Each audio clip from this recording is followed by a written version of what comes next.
બધાને જય સ્વામિનારાયણ। और 8 દિવસ વિડિયા નહીં આવે કારણ કે મારા મામા છે ને એ ધામમાં વયા ગયા એટલા માટે, તો મમ્મી અને પપ્પા ત્યાં જાય છે એટલા માટે હમણાં બિલકુલ મેળ નહીં આવે। એમ કે મારા ભાઈ ધામમાં વહી ગયા છે તો ભગવાનને પ્રાર્થના બધા કરજો કે એના જીવને એના આત્માને મોક્ષ થઈ જાય। અને હમણાં 10-12 દિવસ વિડિયા નહીં આવે, પછી વિડિયા મૂકશું।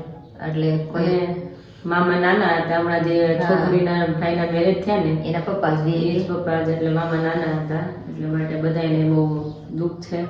અને મમ્મી પપ્પા અત્યારે ત્યાં જાય બસ બસ બસ બસ એટલે મમ્મી પપ્પા અત્યારે ત્યાં જાય છે અને વિડીયોમાં નહીં આવે। બધા ભગવાનને પ્રાર્થના કરજો કે એના આત્માને શાંતિ મળે। મામાને તો કોઈ બીમારી નહોતી નહીં મમ્મી?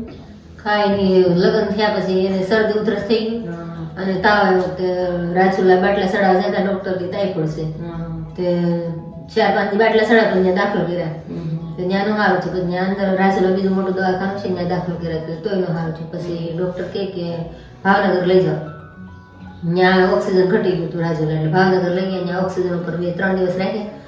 ડોક્ટર કે આમાં કઈ સારું થાય એવું નથી, પછી વેન્ટિલેટર ઉપર રાખ્યા। પછી અમદાવાદ લઈ ગયા કાલે, સ્નાયુનો રિપોર્ટ એટલે હાજી મેં ફોન કર્યો દિલીપભાઈ કે મમ્મી માસી કે કઈ સારું થાય એવું લાગતું નથી કે પછી મને ફોન મૂકીને પછી તરત જ મામા વહી ગયા છે। પણ દિલીપભાઈ કે તમને પછી બધાને મૂકી એવું કે રાતે વહી ગયા હતા। મને એમ સાંભળતું કે કોઈ દિવસ મામા ક્યારે બીમાર પડ્યા જ નથી, એમ ક્યારે એટલે ક્યારે બીમાર નથી પડ્યા, એમ એવો સ્વાસ્થ્ય સારો હતો એમ।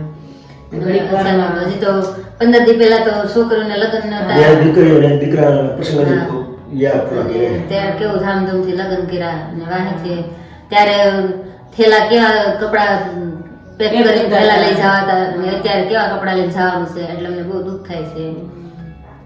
એટલે મામા હારો પ્રસંગ ગયો કે બધા રહી નો હતા અત્યારે, એમ જે હારું જે રહેવાનું હતું એના છોકરાનું દીકરા હોવો બધા રહેવાનો સમય હતો ને એ વયા ગયા। ભગવાન તેડી ગયા, હવે તો ભગવાનને